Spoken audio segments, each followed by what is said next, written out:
Golden Spiral Media presents The Flash Rewatch. I think you've been reading too many comic books. Dedicated to the 1990 television series The Flash on CBS. I think I'm starting to like this. Join Corey and Tom each week as they chase down the fastest man alive and examine the short run of 22 episodes. I mean, you people have a reputation. Unorthodox experiments, secret government contracts. Send us your feedback at goldenspiralmedia.com/feedback. Like our Facebook page at facebook.com/rewatch podcast. And follow us on Twitter at rewatchpod. Anytime you need me, I'll be there in a flash.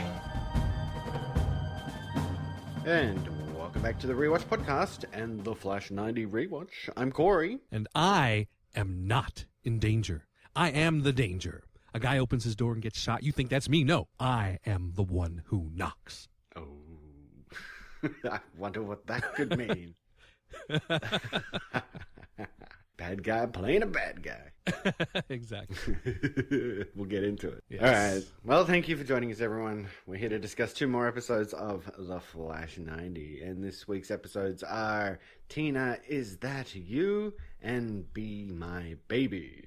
But before we get into anything, let's remind our listeners that we're part of the Golden Spiral Media Podcast Network. Send us your feedback at goldenspiralmedia.com/feedback. You can type out your thoughts or leave a voice message on the SpeakerPipe widget, or you can call 304-837-2278.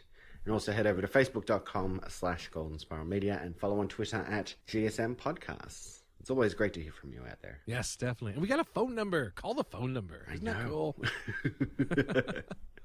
All right, well, let's get into the first episode discussion today. The episode is Tina, Is That You? Written by Chad Hayes, Kerry Hayes, and David L. Newman. Directed by William A. Fracker? Fracker? Yeah? Sure. Sure. And this originally aired on February 14th of 1991. Dr. McGee, you're up. I'm up, but where am I? Central City Hospital. You suffered a bad shock yesterday. Listen, you sow, there is nothing wrong with me, and the last place I want to be is this bloody hospital bed. Excuse me? Oh, what's wrong? You've got wax in your ears. I said I want out of here. I'm afraid that's not possible. What the hell is this slop? This is your breakfast. Oh, tea. Am I supposed to like tea because I'm English? Why not crumpets and Yorkshire pudding? I want coffee, strong and hot.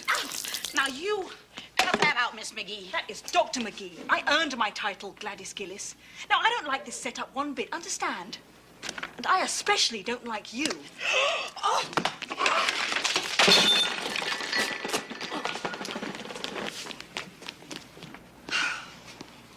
Hi. How you feeling? I'm feeling fine. How are you? Great. What happened here? Oh, a little accident. The nurse slipped as she was bringing in my breakfast. Oh, I brought these for you.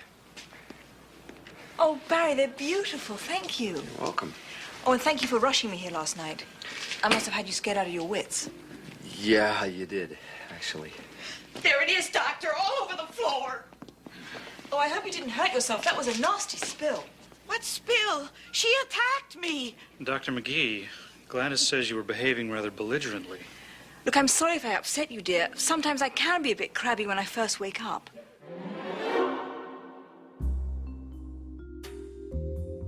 Barry Allan, tormented by recurring nightmares about anxieties regarding his uncertain relationship with Tina, turns to her for help, which comes in the form of an experiment in biofeedback. Unfortunately, the machine backfires and Tina awakens as a different woman, a sinister version of herself, bitter and hell-bent on destroying Barry Allan. She quickly turns Barry's love life on its head and then proceeds to join a gang called the Black Rose Gang, who recently lost their leader in an altercation with the Flash. The gang manages to get the jump on Barry using his date as bait, but before they can skip town, the Flash manages to escape and capture them, bringing Tina back to StarLabs for a repeat of the procedure that caused the personality change, and finally she reverts back to her old self. Barry, I'm so glad I caught you, darling. Mother needs the invitation list for the wedding. Tina? Barry, what's going on here? Oh, Barry, another one of your flings? Well, enjoy it while you can, because it'll be over once we have our rings on. Tina, is this supposed to be some kind of a joke? I think I'll be going now. No, Lisa, wait. Oh, don't tell me there's a perfectly good explanation for this. But there is, I think. Listen, let me at least drive you to Sabrina's, No, huh? thank you. I am perfectly capable of hailing a cab. Besides, I think you two have some wedding plans to discuss. No, we don't. Lisa. Barry, drop dead.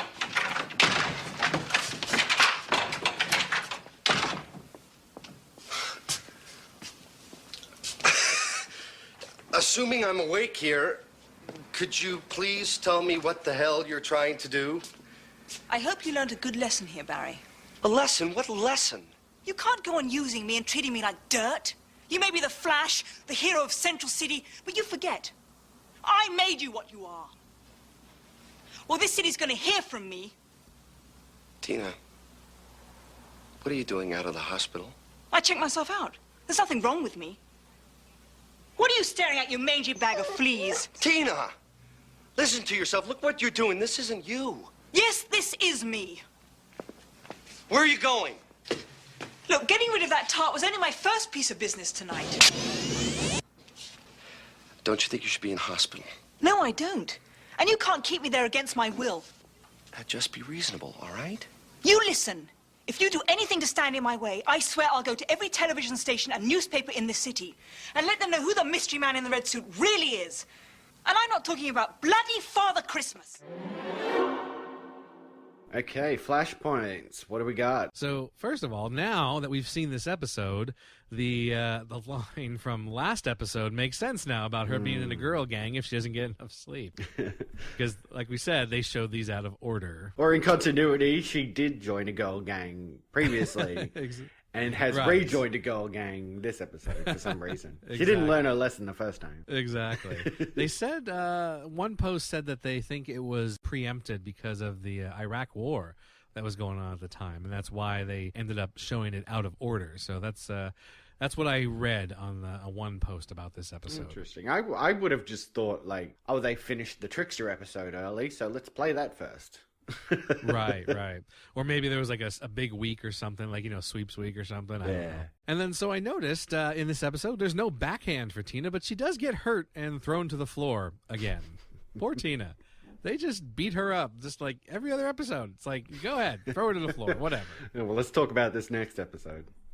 Yes. But attacking that for now. We'll return. All right. And then the biofeedback machine, the technique, I don't think that's not a real thing. That's just something that they do for this, that's just like, bad sci-fi, right? That's not something they can actually do. I can't imagine that would be something real. Like you can go back and think about your dream and it transfers over to someone else. It does have like a mystical edge to it, right? Yeah. Like when she said, she's like, we'll put this on and I'll feed you my good alpha waves. Woo. Exactly. Yeah. I was like, what? All right, fine. And then finally, this goes along with the new characters this episode. The love interest is played by Yvette Napar, who, she appeared on the show there in the scene, and I'm looking at her and I'm like, I know her from somewhere. Where the heck I'm like looking at her and I'm like, I can see her with glasses and big shoulder pads.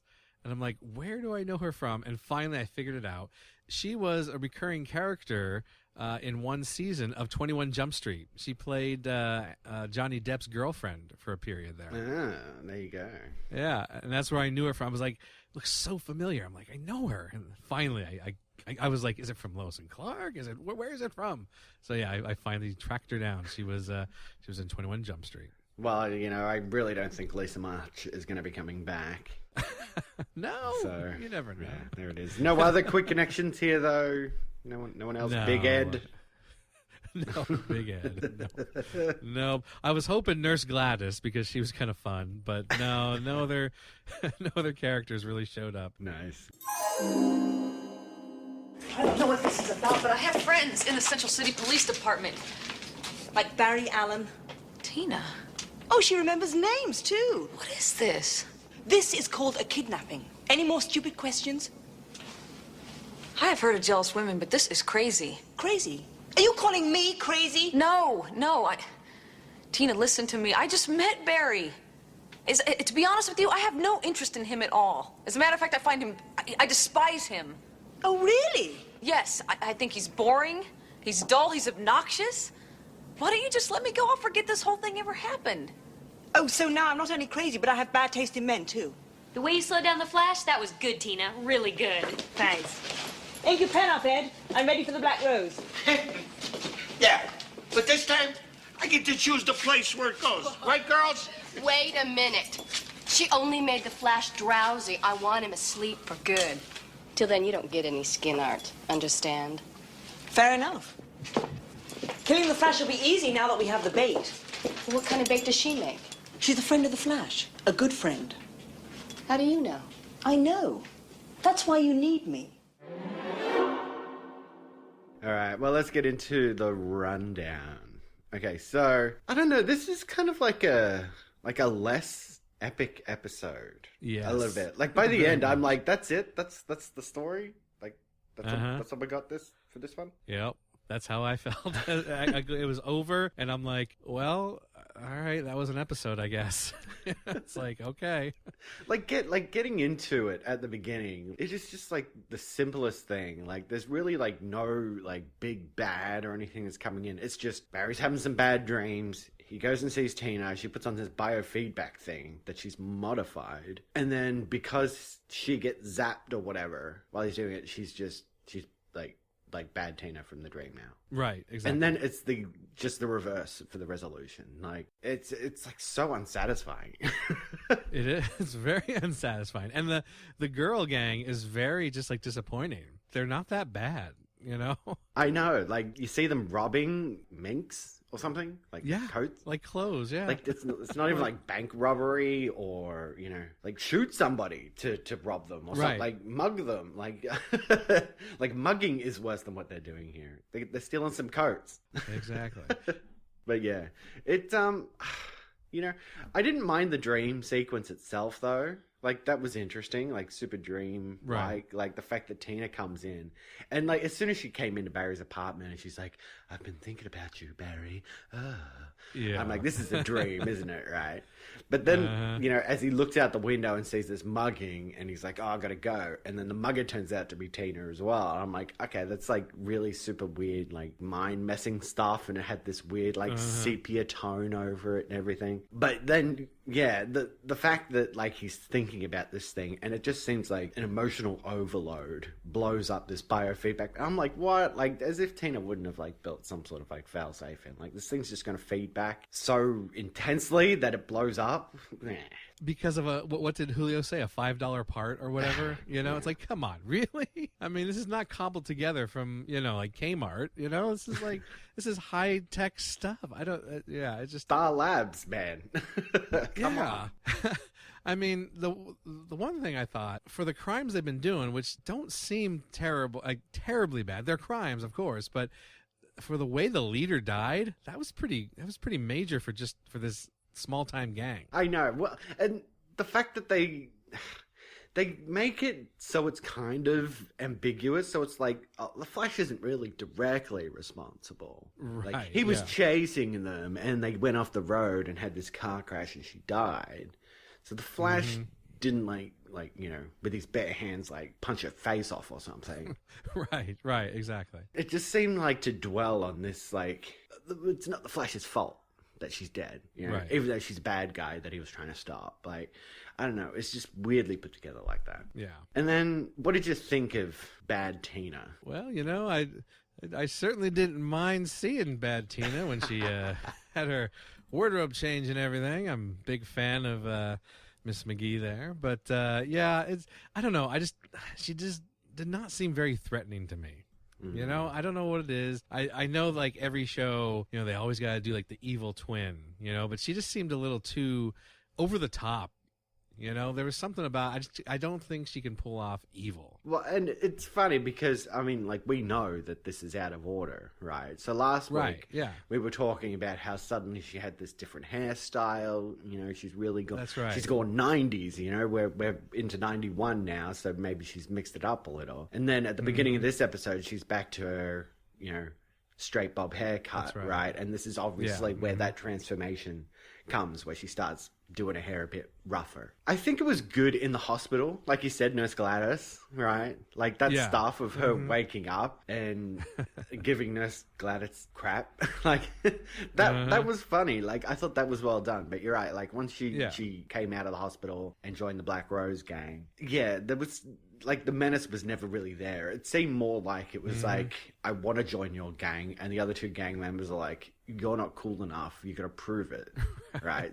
So she's trying to prove herself rather than being evil. You know what I just realized? Now, I know maybe it was because of the Iraq war that they rescheduled this or whatever, but this episode came out on February 14th, Valentine's Day. And this is a big, like, relationship thing with Barry and Tina. I wonder if they rescheduled it because of that. But at the same time, they don't really end up together, though, do they? They don't, but maybe, you know, I can imagine that, like, the previews for it would have been something like, you know, like they would have shown her, you know, saying to Barry how much she wants to be with him. I think they would have played that up if this was, you know, like they were going to try to get this to come on for Valentine's Day, like the special Valentine's episode of The Flash. I don't know. Now I'm looking at the date. I'm like, maybe that's why they moved it. I'm just saying. It's a theory. It would make sense, right? In the promo, showing the stuff with Tina being like, I'm in love with you, Barry. No.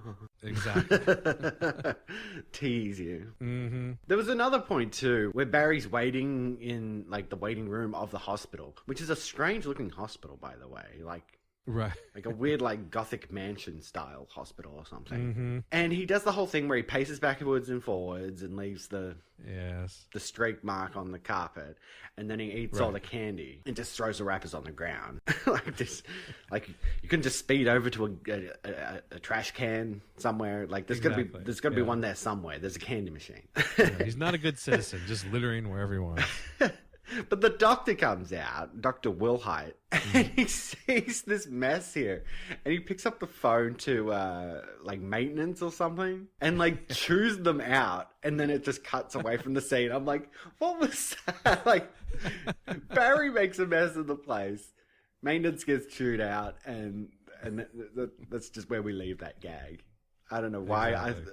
I thought it was kind of funny. Like the timing of it was weird, but there funny. were some good moments, like we said, with Nurse Gladys and this part here. There was little bits of humor in here that were fun. So, what do you think of the Big Ed character? He's hiding the Black Rose gang underneath his tattoo shop. Like, did you think this was interesting? No, I mean not really. Like we said, the girl gang. There's just not much to them. So, like this whole Black Rose thing, like. I imagine they could have gone further with this story and make the Black Rose tattoo could have been a much bigger deal, like when they had to track him down or something like that. But this is it's very simple. It's such a simple story. Like this doesn't feel like a story worthy of like The Flash. Like it just seems so, like you said, simplistic. It's just very simple, easy, over and done with. Yeah, I agree. I don't know. They put in this other subplot of Lisa March, right? They go back to the well of Julio and Sabrina setting up Barry, right? And make the old joke of, oh, you've set me up with, you know, this chick with, you know, think she has X-ray vision or whatever. I don't know. They seem to just hook him up with the most random girls. He gets involved with Lisa March and is just like immediately just love struck with her. And all I could think was, we went through this with Megan Lockhart. You know, even if it is out of order, like let's just say the Trickster episode was next. Like it still would have been 2 in a row where he's met somebody and just like fallen in love with them and doesn't want them to go, and it's kind of gross and weird, you know, like that public display of affection way, you know, when you see people just like full on making out in public and you're like, ugh, don't like, do that inside. Like, I don't want to see that. But you know, like in a way it ties in with Barry from the pilot, like how needy he was with Iris, if you remember. That's true. Like, so it's sort of like the way they've created this Barry, maybe that's just part of it, you know, like he's just desperate to be in love with someone. So, I mean, I don't think that's something that they really play on much. Like, it's definitely not a focus, but just seeing the similarities here from the pilot and then, like you said, the Trickster episode and this episode, there is a pattern there. Yeah, I guess what I'm saying is, like, I can understand the Megan Lockhart thing, right? from last week with Tina McGee. She's already set up character as well, so that was fine. They could bring it back. Yeah. But to do it again here, right? Like, I understand what they're trying to do is they're trying to set up Barry to be with someone else, so Tina is kind of on the outside, and then they can find each other, right? That's where it's ultimately heading. Like, I'd be surprised if that's where, if that's not where it goes at the end of the day. So I think it's just overkill at this point. Yeah. And the fact that Tina goes ahead and kidnaps Lisa, right, intentionally knowing that they can hold her hostage against Barry, it makes me wonder how nobody in the Black Rose gang or Lisa actually find out that Barry's the Flash. Right, yeah. And why Tina seems to know so much about slowing him down using insulin and all that stuff. Like, it just really skirted the line of, like, there's no reason why nobody would find out the secret in this episode, especially Lisa. Yeah. Yeah. Well, and then at the end of the day, they try to tell us that, like, Tina wasn't even all bad anyway. Like, she like poisoned them, but with, like, non-lethal poison. So I guess just like semi-harmful poison. Is that right? Part of her was fighting back. Yeah, something like that. Like, her good side was trying to come through, you know. She went down the supermarket. She bought the box with the skull and crossbones on it that says poison, and then double checked the ingredients and went, "This is the non-lethal kind. I think I'll buy this one." I don't know. It was a stretch. Yeah. Like, I could understand, like, if it was just Barry in there and he was just like, "Oh, my metabolism burnt it away," or whatever. But I think it's because Lisa was in there as well. They're like, "Oh, let's just say it was non-lethal poison." Problem solved. Like, it's poor writing, right? Poor plot development. And then the fact that, you know, this biofeedback machine is what, like, Barry just has to visualize Tina saying, "I'm sorry," instead of shooting him. And she's just back to normal. Like, I don't think brainwaves work that way. No. And I think you called it out at the beginning. It's just bad sci-fi. Yeah, it's just not good, you know? And it just, like you said, it leaves you unsatisfied. It's not a very satisfying episode. You know, I think we called out, like, what was it? Child's Play as being a bad episode, right? In terms of story. But that episode had Jonathan Brandis in it, right? And he was good. Like, all the acting was good, even if the story itself was poor. Right. Yes. But this is even worse than that. I'll go back to that Child's Play episode before I think this episode's any good again. Yeah. No, I agree. I'm with you. So there it is. And now it's time for another episode of Say It Like You Mean It with Barry Allan. She was here. She escaped. Or they let her escape. Either way, she'll go to Lily. This has been another episode of Say It Like You Mean It with Barry Allan. All right, so let's get into the episode 2 discussion today. The episode is Be My Baby, written by Jules Salvo, directed by Bruce Bilson. And this originally aired on February 21st of 1991. Stacy, what kind of trouble you in? What do you mean? Oh, back there on the street, it seemed like you kept looking over your shoulder, you know, like you thought somebody was watching you. Just habit, I guess. Lily and I have been on the road a while. Well, Barry? I think Lily's finished. What? Oh! Yeah, I think she is. Come here. Oh, what a mess. What a mess. You sure it's all right us staying here tonight? I mean, you've already done a lot. What, a little Chinese takeout? That's no big deal. Besides, in the morning, I'll take you to a place downtown where you and Lily can stay until you figure things out. I don't know, Barry. We're only going to be in Central City a couple of days. Well, think it over, that's all. Oh, yeah.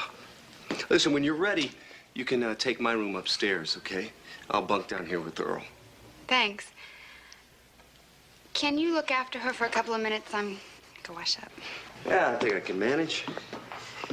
Here we go.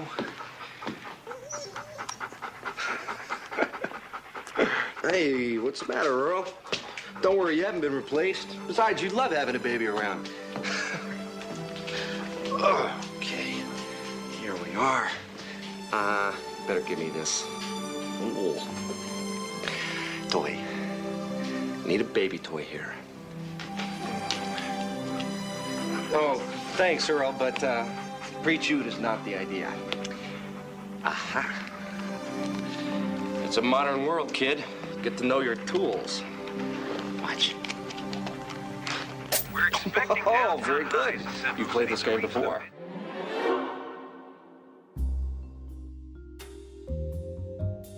One night on the streets of Central City, Barry Allan encounters Stacy, a troubled young woman on the run with her baby, Lillian, attempting to get away from the baby's germophobic and criminal father, Philip Moses, and his cronies. Barry helps by taking the young runaways in and setting them up at a shelter for women that his mother happens to be a volunteer worker at. Stacy ends up getting captured by Moses, but not before leaving her baby safe at Barry's apartment, which is where she heads to right after escaping her captivity, unfortunately leading Moses right to the baby. The Flash shows up and a showdown ensues, resulting in Moses' cronies being taken down and his financial assets being shredded to pieces. We'll need new linens each day, and I mean new. Buy them at Caruso's, put them on the tab. He'll want fresh fish for supper.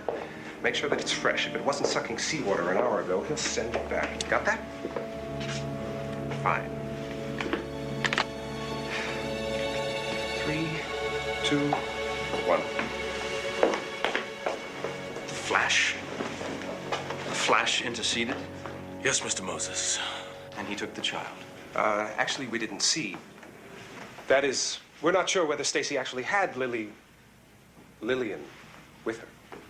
And where is Stacy now, Roy? We're working on that, sir. She's out of precise range, but she hasn't left the city. The overall field reading on the homing device is in the southwest sector. This ionizer won't be sufficient. Get half a dozen more. Yes, sir. Clear this. Central City. I was here 10 years ago. It's dirtier than I remember. Even the air smells decayed. Do we have any friends here? Yes, sir. In the police department. He's already been contacted. He's keeping his eyes open. Good. Now, what about this Flash? There must be a file on him. Sightings, rumors, etc. Get it? You saw him? Yes, Mr. Moses. Big guy, red suit. Thank you. Very informative. What makes him tick? Genetic engineering. Or perhaps he's completely synthetic. Whatever he is, I have to find a way to deal with him if he intervenes again. Interesting. I want Stacy found tonight. Understood? No problem, Mr. Moses. Now, have them send up a bowl of raw vegetables. And if they haven't been sterilized, you will be. All right, flashpoints. Can I get in this first flashpoint? Yes, go 'Cause ahead. I love pointing this out. Undo that tack. Tina gets backhanded again. I literally had to pause it so I could absolutely crack up laughing. I know. Every time. Oh my god. I never noticed it before, and I've rewatched these before, you know, and it's incredible how much she gets backhanded. Like, what were they? Like, what the heck? Oh, I just couldn't believe it. It's always a backhand too. Like nobody like punches her or knocks her out or something. They just backhand her to the floor. I know. Oh my god. Oh my gosh, poor Tina. I know. I feel so bad for her. All right, let's see. I also you know what? This episode they had some scenes that they were supposed to be funny. I did not find them funny. The whole thing with the babies and the crying and just. I know it's supposed to be funny, but I don't think it was done very well. That whole thing, that whole scene. Yeah, I know. It came off more like creepy, I guess. Yes. Creepy and weird. Just didn't sit well. I was like, what? Whatever. You know, yeah, anyway, moving on. We've got the women's shelter, which Barry's mother works at.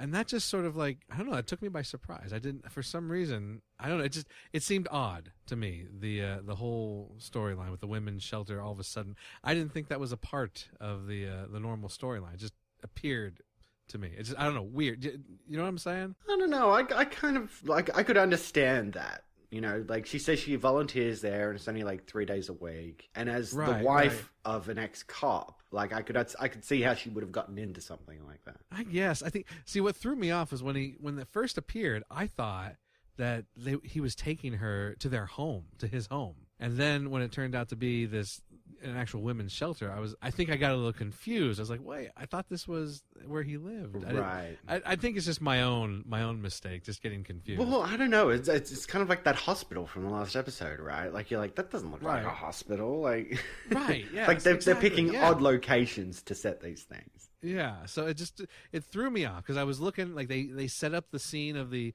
outside of the women's shelter, and I was like, that looks like Barry's house where he sat on the porch talking to Sean in the pilot. I actually went back and looked, and it's not the same, but it's similar. You know, I was like, I guess I don't know. It just confused me. Yeah, usually they would set something like this up in like a clinic or something like that. Like it's not usually a house. I mean, I'm being kind of picky, but I just something that I had to point out. And no other quick connections here, not like Philip Moses or anybody. Not again. No, nothing at all. The only thing, I mean, if we want to talk about the characters, the first thing that I noticed was the guy who plays Bodie Buff, which I didn't know who he was. All right. Obviously, you do. Yes. I didn't know who he was. The only thing I knew was when he appeared on screen, I was like, holy cow, he's got a huge chin and jawline. I'm like, that looks almost like comical. Like it almost looks like something that they had to put a prosthetic on to make him look that wide. The jaw. I was just like, what the hell?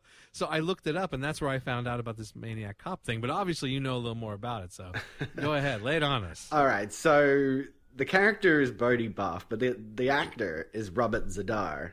And yeah, he played Maniac Cop, which is this like awesome schlock horror film about a killer who is dressed like a police officer, right? And he pretty much just like stalks the street and kills people. Right. It's great. But I mean, like you'd look at him and you would think, like, yeah, but like, why'd they put that on his face? Like they're doing like, they're going like Dick Tracy. Yeah, exactly. That's what I thought. This, Dick right? Tracy, like, yes. They're really trying to like accentuate this henchman as being this comical. That's the dude's real face. Like that's just how he looks. Man, it's hilarious. I know. I was just like, really? I couldn't believe that. But yeah, there it is. And then, of course, we've got. I had no idea he was in this episode at all, in this series at all. We have Bryan Cranston playing the villain. It's funny that we talk about Robert Zadar before we even get to Bryan Cranston, but I know. Yeah, it was weird because like. I mean, he's younger, obviously. Yeah. And I don't think I really saw Bryan Cranston until he was in Malcolm in the Middle when he was a bit older. Yeah. So it did take a beat for me to go, holy crap, that's Bryan Cranston. Right, exactly. Well, he was also in Seinfeld as well. I don't know if you remember him in Seinfeld. Oh, yeah. I do remember him in Seinfeld. And it was a throw-up between, or it was a toss-up between whether I was going to use a line from Breaking Bad and Seinfeld, because I was trying to work in the whole I converted to Judaism for the jokes. You know, I was trying to work that in, but I was like, no, I'll go with the Breaking Bad thing. That's his huge thing there, his huge success. Well, and I think that's just it. Like, it's cool to see him, in these earlier years when he was just doing TV. He also famously did the voice of a couple of the monsters in the Power Rangers original series. Oh, I didn't know that. Like, that's a fun fact about Bryan Cranston, and that's why he showed up in the new Power Rangers movie. Like, that's kind of like an in-joke as Zordon. I know, that was weird. I had no idea. Like, I didn't even realize he was a part of it, and I was like, wait a second, what? I was like, what is he doing there? I mean, come on. So that was cool to see him. Yeah, but like Bryan Cranston, I think he really had like the Samuel L. Jackson type of career where he really didn't make it big until later in life. Right. With Malcolm in the Middle, and then like his big, huge breakout was Breaking Bad, right? And now he's in everything. Like he's megastar. I mean, I will say I like his take on this villain. Even though he's not a villain like from the comics or anything, like he does a good job playing him. Yeah, I agree. Who's that? Don't answer it. Why? Don't answer it. Who do you think you are coming in here? Poor, foolish Stacy. You didn't really think that you escaped on your own, did you? Please, Philip. know why I'm here. Philip, please don't hurt anybody. It is entirely in your hands.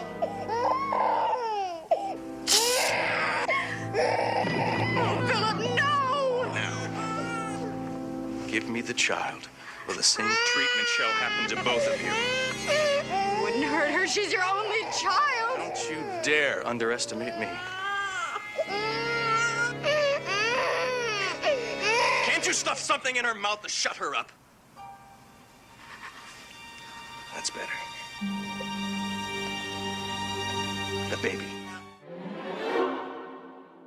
All right, so let's get into the rundown. All right. Okay, so Barry meets this woman on the street, Stacy, and pretty much just immediately gets involved with her and stuff. Like, I don't know, this episode like really sets up like the Allan family to be like the nicest human beings on earth, right? Exactly. Yes.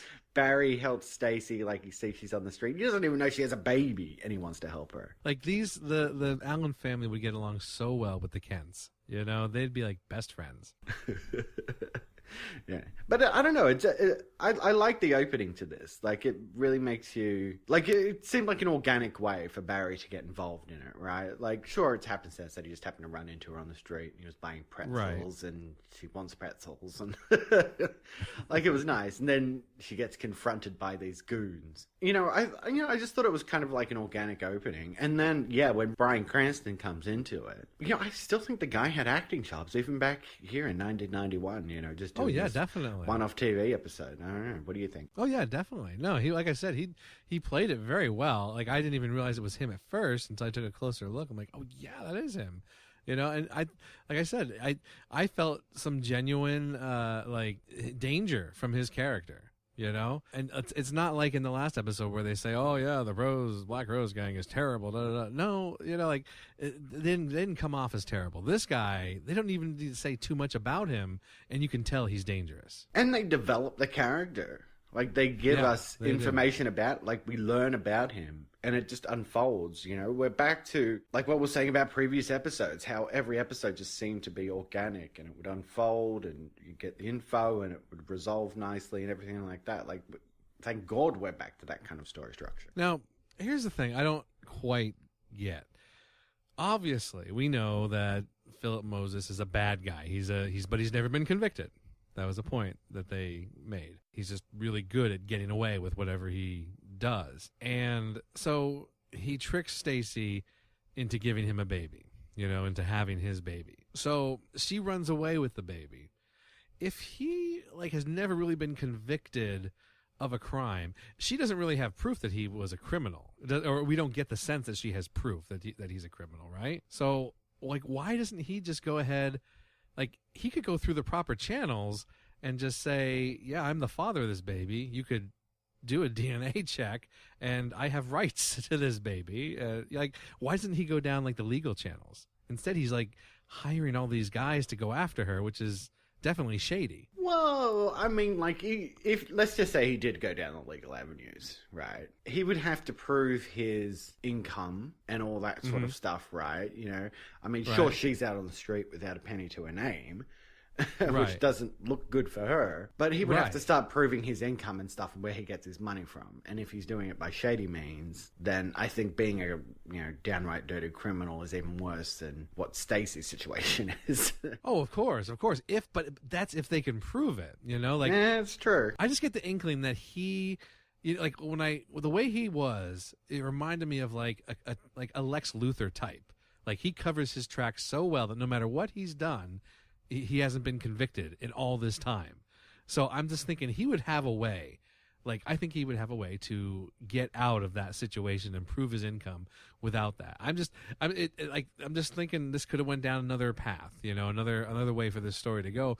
Because I know he's a criminal, but all he really he wants his baby, and he wants to leave the country with her. I just had a problem trying to find a real crime that he did besides chasing her down. I get what you're saying, and I mean, well, when you say like a Lex Luthor type as well, Like, now you say that, like, I can think of, like, the John Shea portrayal of Lex Luthor and liken it to that. Whereas, you know, like we saw in Lois and Clark, where Lex, like, falls in love with Lois and wants to marry her or something like that. Right. This here is, like... It's more like he needs, like, an heir to the throne or something like that. Yes. So rather than actually loving Stacy, he comes at her from the point of, like, your father was an athlete, and your mother won the Nobel Prize. You know, you've got superior genes, the perfect heir to my throne.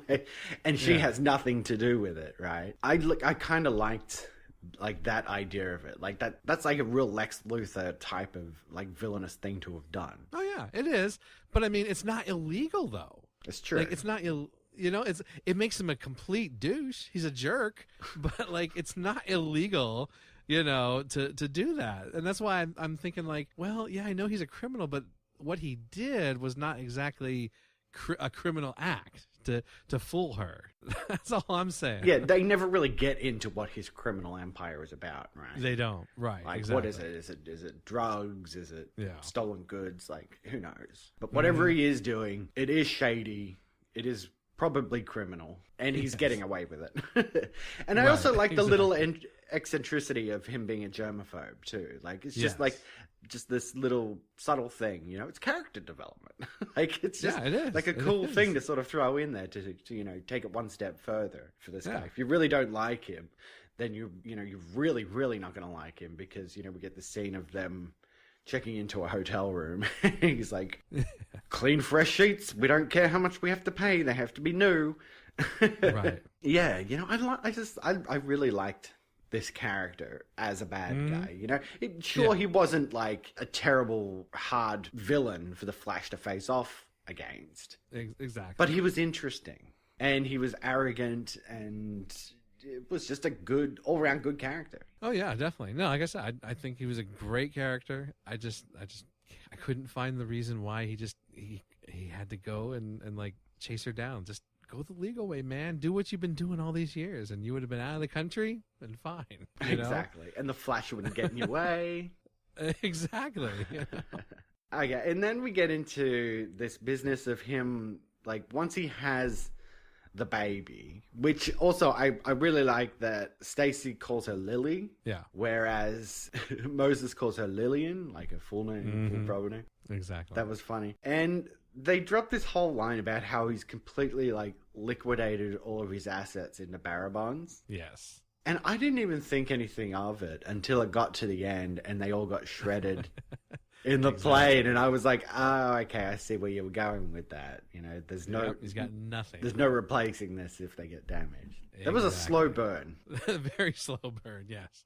What did you think about the idea of corrupt cops within the Central City PD? Do you think this kind of thing is going to come back again? I mean, it was definitely an interesting part of this episode, because we hadn't really seen it before about corrupt cops. I know that in the DC universe, the Gotham Police Department often talks about corrupt cops there, but Central City has always been, I think, kind of on the up and up. Like, we haven't had that type of storyline there where the cops were corrupt. So it was interesting. I don't know if it's going to continue. I don't think we're going to see that again. We did get to see Foss Knight again, though. We did, a little glimpse of him. Yeah, it was pretty good, pretty funny. Yeah, it makes me wonder if they're going to bring him back more regularly. Like, I don't know. It kind of seems weird that Barry's got these, like, side characters that he can go to for information, but it's like, it's so sporadic. Yeah. But then when I think about it, I'm like, would I like it if they were in every episode? Yeah, exactly. It's nice to see him. I like the actor, I should say. I like seeing him and stuff. So it's cool. It's cool to bring him back once in a while. It did actually strike me this time watching it, because I've seen the actor before. I know he was in, like, Gremlins and Gremlins 2. Mm-hmm. Exactly. But it struck me that he was actually in the Little Shop of Horrors as well. He was Did you ever see Little Shop of Horrors? With Rick Moranis? It might have been the original one. Oh, with Jack Nicholson. I haven't seen that one. And he comes in and he orders a bunch of flowers so we can eat them. It might have been the Rick Moranis one. I don't know. Anyway, it's right at the beginning anyway, and he comes in and he Right. buys some flowers and he starts eating it, and they're like, "Oh, you're eating flowers," and he just looks at him and goes, "Don't knock it till you try it." That's gotta be the original, because we just recently rewatched the Rick Moranis one, because we got a Venus flytrap, Nice. you know, for the kids, you know, just for fun, you know, and we're like, hey, let's watch this movie. But yeah, you're right. It was good to see him back, you know, and I kind of like that they sort of pepper that in, you know, every few episodes he just goes and sees Foss Knight. He was so shocked how Barry had pickpocketed him. Yeah, I know. So I mean, like, this episode is definitely a step above, you know, the previous one. It's not one that I would say, oh yeah, I really like this episode and have to come back to see it again. You know, like I would watch the Trickster one again. You know, that was really enjoyable. This one is okay. It's better than the previous one, but I don't know. It's not one of my favorites for sure. And it's good to have this little bit of Bryan Cranston, kind of Yeah. like pub trivia kind of stuff. Exactly. Have a exactly. trivia night. Like, did Yeah. you know Bryan Cranston was an episode of The Flash? But you're right. It was a good episode. I like Bryan Cranston, and it was definitely a step up from the previous week's episode. Yeah. Lillian, look at this. You know what this is? This is a bond. A bearer bond. And they are better than money because you can take them anywhere.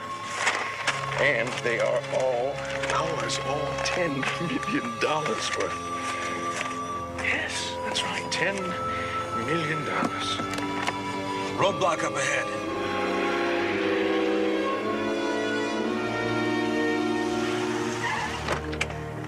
I just heard over the radio there's a half a dozen units headed this way. They must have figured out your escape route. By the time they get here, we'll be long gone. Move your car. Look, if they know about the airfield, they know about me too. You gotta take me with you. I don't think so. You can't leave me here. I know too much. You know, I do believe you're right about that. All right, so getting into our feedback segment, we were talking last week about reviews on iTunes. Yes. So I guess really we should just remind people out there that, yeah, we're trying to run this idea of every 10 iTunes reviews that we get, we're going to put everybody into a little raffle, if you will. Yep. And draw it out, and we're going to send you a free digital comic book. Because we haven't had any iTunes reviews in, like, what, 2 years. 2 years nearly. Yeah, So we'd kind of like to drum that up. So yeah, we'd like to throw out a bit of a prize, and maybe if you guys could head over to iTunes, give us 4 or 5 stars, write something nice, and then you'll be in the draw for that digital comic book. Yeah, I mean, three years running now, and we're pretty consistent with the output and everything. You know, it's like, come on, where's our reviews? Exactly. We might take a break over Christmas and New Year's, but come on, who wants to work over Christmas and New Year's? Exactly. And we had originally put out on our Facebook page that we're going to go live for this recording on Facebook, but we're still kind of troubleshooting that. Facebook Live is not all there yet. Exactly. We're still trying to go deeper into it. Can we run it from our main computers, or do we have to do it from our mobiles, in which case we've kind of got to set everything up and get it organized, and we were kind of just faffing about this week with it. So we are going to get there, but in the meantime, come over and join the Facebook group. It's facebook.com/groups/Rewatch podcast. That's where we're going to run our live streams from, so we can then share it out to the pages and all that sort of stuff, and draw people into the group, because the purpose of having the group is to generate conversation, pretty much. We want to hear what you guys think about The Flash, so we can have more for our feedback segment. Exactly. Yeah, exactly. All right. Well, next week's episodes, we're going to be talking about Fast Forward and Deadly Nightshade. So, Deadly Nightshade, you know. Yeah, that's going to be Nightshade's coming back. Hey, Nightshade's coming back. he's one bad mother. Shut your mouth. Exactly. So I'm looking forward to that. There's a little twist with this episode, though. As you see, it says Deadly Nightshade. So I kind of remember the little twist that happens. So I'm looking forward to it. Cool. And then fast forward, I don't know. I was just thinking maybe that's like something where his powers go into overdrive for some reason, and he's too fast or something. He can't control it. I was hoping, fingers crossed, break the time barrier. Come on. Go so fast that you go forward in time. The Flash does that. We know that. Like a little mini Flashpoint episode or something. Like, sort of, He but does. not really. And I'm trying to remember back. I don't remember there being any time travel in the series, but I could be wrong because, like I said, I've forgotten episodes. So we'll see next week. Because for now, that is it for this episode of the Rewatch podcast. Head over to goldenspiralmedia.com/Apple for more great podcasts from Golden Spiral Media, and join us on Facebook at facebook.com/Rewatch podcast. And of course, we're on Twitter at Rewatch Pod. And like we said earlier, your rating and reviews over there on iTunes or any of your podcast apps of choice would be great. We'd appreciate it. All right, as always, thank you for joining me, Tom. Yep. And that'll just leave me to say, until next time, I need my salt. We gotta run. Golden Spiral Media and the Rewatch podcast are not associated with Pet Fly Productions, Warner Brothers Television, or Warner Brothers Television Distribution. Come on, let's go down to Burger World so I can get some beef. The use of any and all copyrighted material is solely for parody, news, analysis, critique, or educational purposes, as provided in United States Codes Title 17, aka Fair Use. I don't believe you! You're still worried about your experiment, about your life's work? Music provided by Kevin MacLeod at Incompetech.com. If all else fails, we can always go to Vegas. Copyright 2017, Golden Spiral Media. Hey, what's your hurry? You got someplace to go?